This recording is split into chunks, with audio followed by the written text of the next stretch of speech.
So by the end of this video, you will know the 3 things that I would do differently if I was starting my Etsy shop again.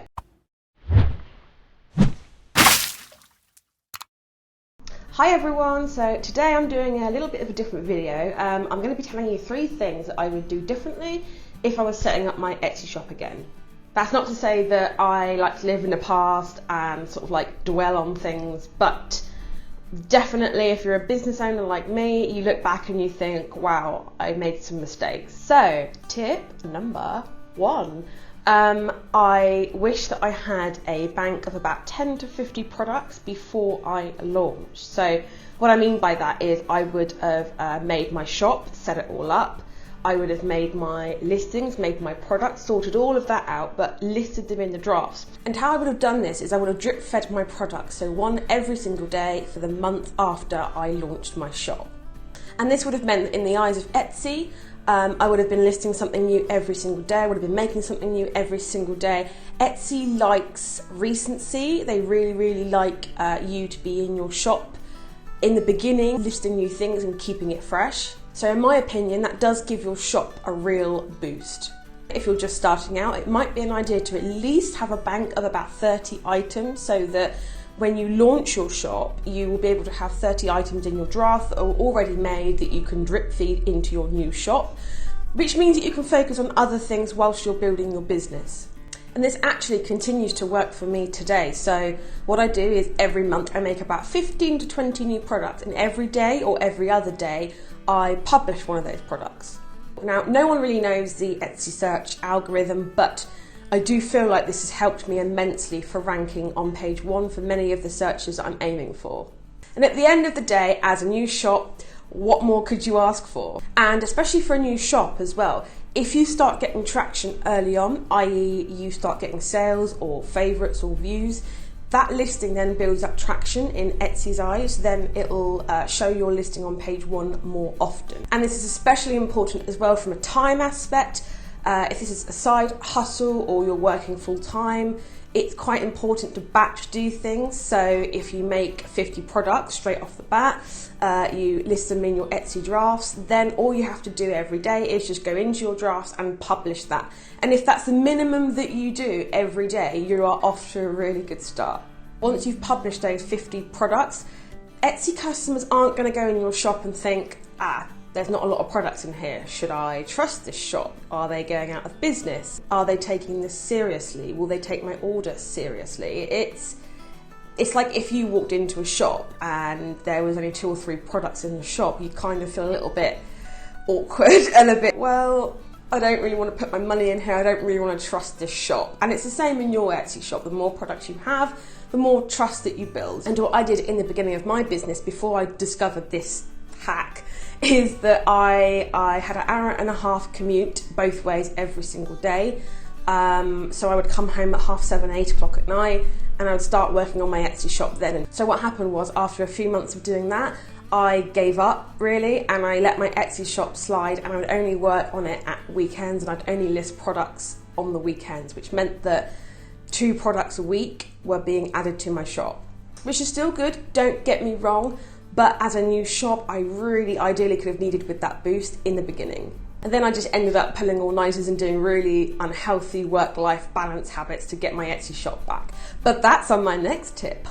Tip number 2 is I would have established a work-life balance in the beginning. And when you first start your Etsy shop, you're excited, you have the drive, you just imagine that this £1 million Etsy shop is just gonna come out the ground, but let me tell you, it doesn't quite work like that, unfortunately. So what ends up actually happening is that you work on your Etsy shop solidly for the next month or 2. And what is that a recipe for? Burnout. You will burn out if you work solidly on your Etsy shop. And when I say solidly, I mean after work, before work, when the kids have gone to sleep, you have to rest, and especially in the beginning. And after you burn out, what do? You kind of give up. So you kind of end up leaving your Etsy shop for a good couple of weeks, months. You know, I've known people that worked solidly for 6 months and then left their Etsy shop for a year. And that's not actually good business practice. I know that life can get in the way sometimes. If it's a genuine emergency, that's absolutely fine. I'm not here to tell you what you can and can't do. But what I am here to say is it's not a sustainable strategy in the long run. Also as well, it's not favourable in Etsy's eyes. As per tip 1, you have to be recent, you have to list new things, you have to be fresh in your Etsy shop. And if you leave it for a month or two, then your newness, if you like, that you've built up with Etsy is just going to slide. But by all means, lean into the excitement that you have in the beginning. Use it to drive you. Believe me, there will be times where you're not earning any money, you're putting so much work in, and you will not have that same drive. So just make the most of it. My work-life balance, as I've already said in tip 1, it was just non-existent. I didn't see my husband for about a year in the beginning because I was working full-time. I was getting supplies, I was researching Etsy, I was learning about Etsy, I was learning about Etsy shops, I was watching YouTube videos. I was literally, every second of every day was spent Etsyfied. That's a cool word, Etsyfied. Even if you just make a very, very, very rough work-life balance sheet in the beginning, i.e. you say, okay, I'm going to come home from work and I'm going to work on my shop for an hour, and then I'm going to spend half an hour whilst watching TV, just scrolling through some blogs, researching about Etsy itself. Then you've got a good hour and a half's work done. I'm just going to say that in the beginning you will work hard, really, really hard. Building an Etsy business isn't easy, and I can tell you it's definitely not easy, and you have to sacrifice so much. But let me tell you, in the end, the rewards are so, so worth it. When you see something that you've made go off to a new home and that person messages you and says, oh, this thing has literally made my day, thank you so much. You've made something that's perfect for me. It's literally worth every minute. Okay, ran over. So tip number 3 is I would have worked on my mindset and set goals straight off the bat. Again, when you first start, you might think that your mindset's awesome, you've read up about these $1 million Etsy shops, and you just kind of think, I can do that, and you can do that. But the reason why those Etsy shops have reached those goals is because they set them in the first place. Forgetting to set a goal for your Etsy shop is like forgetting to put the yeast in bread. It's the catalyst that will propel you and essentially leave you measurable things to know that you've succeeded. And you might be saying, well, Steph, I want to make hundreds of pounds a day. I want to be able to support myself. I want to be able to send my kids to camp. I want to be able to do all these things. Okay, but how much do you need to do those? How many sales do you need to make? What do you want your life to look like with this Etsy shop? And these are some of the questions I urge you to ask yourself. You must know exactly how you want your Etsy shop to look. And now this might be going into some woo-woo stuff, but if you visualize what you want your Etsy shop to be, how much money you want to make, how much sales you want to make, what your customers' faces look like when you hand over their purchase, you will be able to measure your success so much more.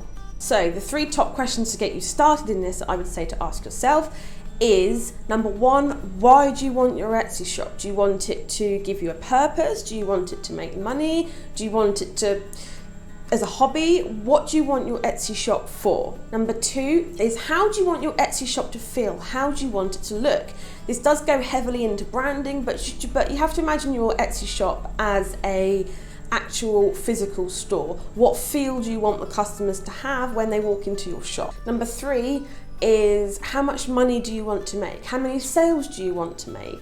What do you want to use the money for? If you want to take your kids on vacation, or you want it to pay your gas bill, know exactly how much that is. And write it down. Make a dream board. Make sure that it's somewhere where, wherever you're working on your Etsy shop, it's there, you can see it, it's in the forefront of your mind. Some good tips that I did is I made a dream board right outside where my stock drawers are. So every time I was making jewellery, I could go out there, look at it. If I was having a bad day, it reminded me what I was doing this for. Also, make a phone screen wallpaper with how much you want to make, and then you see it all the time. So with me, I did this, but my only goal was to go full time. So I didn't have an actual measurable goal. I didn't know how much that was. I just knew that I wanted to quit my job and I wanted to do this full time.